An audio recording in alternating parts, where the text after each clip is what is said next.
Превратить аулы в мини-городки предлагает в Минсельхозе РК о ходе реализации спецпроекта АУЛ Елбисиби, рассказал вице-министр сельского хозяйства Арман Евниев. Цель проекта – это модернизация социально-экономической инфраструктуры сельских территорий, которая обеспечит к 2030 году проживание не менее 80% в населенных пунктах, отвечающих современным стандартам качества жизни, отметил Арман Евниев на встрече по обсуждению новых подходов по реализации программы Рухани Жангиру. В целях достижения этих целей Министерство сельского хозяйства и РК подготовило ряд предложений. Сельское население достойно проживать в таких селах, которые ничем не отличаются по качеству жизни от городской жизни. В аулах должны быть хорошие дороги, здравоохранение, достойное образование, спортивные центры,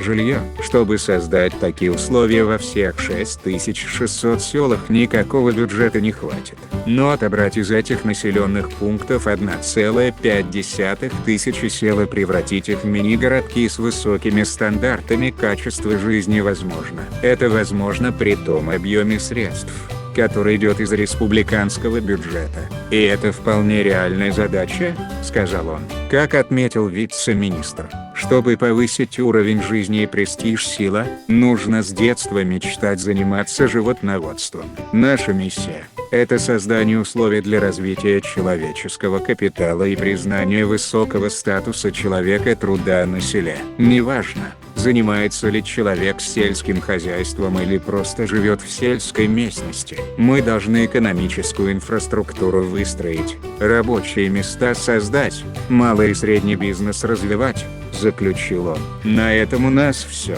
Кому понравилось, ставим лайк, подписываемся на канал, жмем на колокол, чтоб не пропустить новое видео. Всем пока-пока.